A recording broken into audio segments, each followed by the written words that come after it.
Alrighty, we've got a goodie here. This is a 1929 Underwood, a beautiful typewriter. I love the original keys on these old typewriters. So this is going to be a typing demo. I'm going to show you around. So first of all, I'm going to flip this around so you can see, but you set your margins using these tabs right here. Okay, and then to release your carriage is this, there's a metal button right here and you just press that. And the bell still works on this typewriter. This is how you advance. This is your carriage return there. And then right here is your ribbon selector. Go back and forth between the black and the red. And then your ribbon reversal switch is right here. Because when you get to the end of the ribbon, even though your font is going to get faint, it just means you need to reverse the ribbon, not replace it. So you should be able to use your ribbon multiple times before you need to replace it. And then when it is time to replace, these are the original metal spools, and we do recommend that you continue to use your metal spools, but it will fit a universal 2-inch ribbon spool in there if you want to use the plastic. You can either send us your metal spools and we'll rewind a fresh ribbon on it for you, or you can purchase a universal ribbon and wind it yourselves. But this doesn't have caps on it. What it has is a knob here that you screw on. So this is the knob, and then you just lift out the spool. But one note, when you do screw it back on, be sure to not screw it too tight, because if you do, then your spool isn't going to turn the ribbon, and you need it to turn. So keep it somewhat loose, just enough on there to keep the spool on there, but not too tight, but loose enough to keep the spool able to freely turn, okay? All right, let's go ahead and do our typing demo. If I could get a piece of paper. Now this typewriter, just to let you know, does not feed well, which means that usually that means the roller has gotten really hard and it won't catch the paper, and so the roller probably does need to be replaced on this. So while this typewriter works typing wise, this roller will need to be replaced, and since we don't refurbish or restore, we don't replace rollers, and so that is, and the price will reflect that. So it will be difficult getting the paper in, just being honest with you here. Okay, so now I have the paper in here, and I had to pause the video because I didn't want you just to sit here and watch while I fought to get it in, but I'll give you a couple tips. You'll need to release the paper holder, this bar down here, at first to try to get it up in there, and then close it and make sure, sometimes it doesn't pop back, but close it, make sure the bar's in there, roll it in. It'll roll in really crooked, and then release it and straighten it out. Again, you can get paper in there, and once you get it in there, it'll advance fine. But when you use the roller, for some reason, when you're first lining it in, it just isn't working really well. So now that you know that, I don't recommend this for writing something long like a book, but if you're writing letters or poetry and you don't mind fiddling with the paper, then this is totally going to work for you. But it's also beautiful enough to use as display, and if there is somebody in your area who does refurbish and can replace, it's called a platen, if they can replace the platen for you, then this will be a great typewriter. All right, let's go ahead and do our typing test. This is a 1929, and I love how these really old ones feel when you type. These glass keys are just so nice. Oops. Excuse me.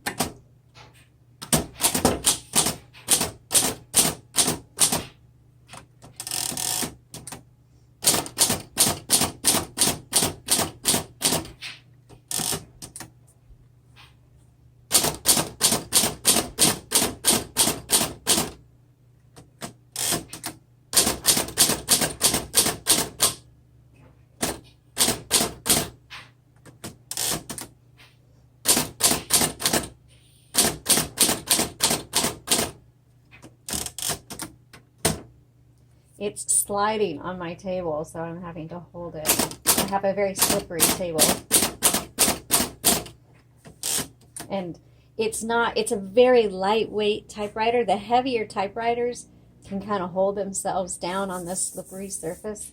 But this one's very lightweight. It's a great portable because it's so lightweight, it's slipping around here. So you might want to they do have typewriter pads for that very reason, that you put underneath your typewriter so your typewriter doesn't slip around.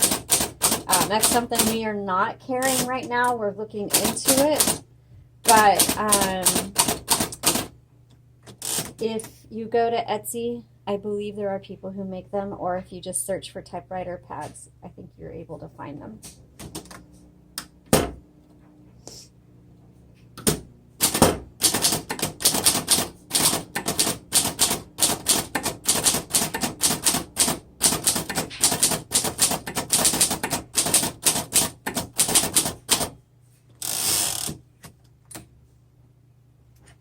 Starting to get a little crooked, and just fix that.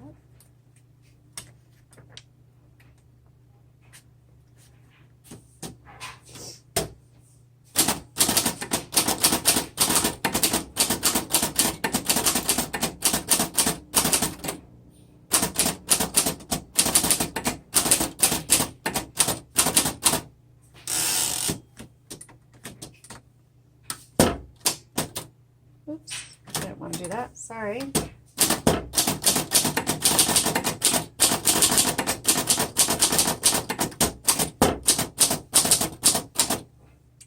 Backspace.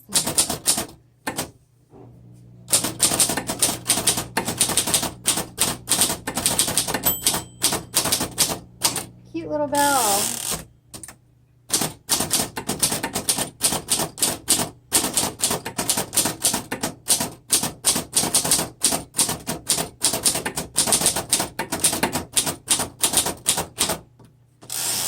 Okay, let's switch it over and try the red ribbon.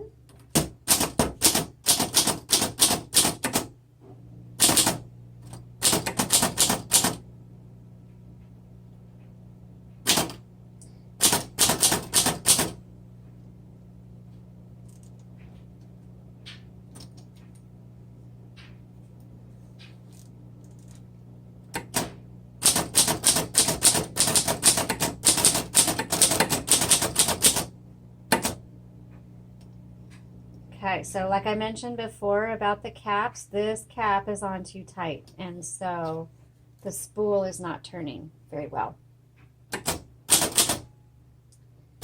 And it does not, oh, oops, I did a ribbon reversal instead of a red. Silly, that's habit, because most typewriters, this is the red-black section. So, hold on. Let's go back to where we were. There we go. Let's try the red again. Sorry, this is a long video.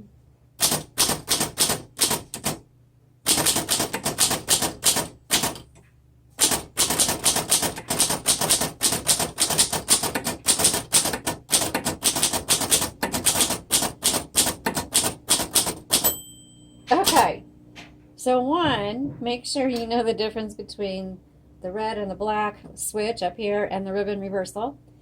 Two, make sure your caps are not on too tight. And then three, realize that you're going to have to fiddle with your paper because the platen needs to be replaced. So, but and really, that's the only issue on this typewriter. Otherwise, it works perfectly. Man, I love this typewriter. And the drawband looks like it's in really good condition. So you're going to love this. It's great for collectors, authors. Again, if you are an author and you get it, I wouldn't plan on writing a really long book on it. I would use it for short stories and poetry at the moment, but you can do a little research.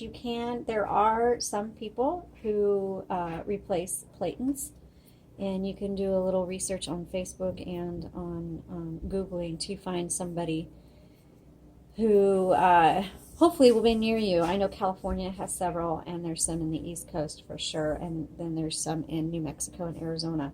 But look around and see what you can find. And either way, you're going to love this typewriter. Be sure to visit the shop on Etsy to see more images and to leave us a comment or a message. Thank you again for watching.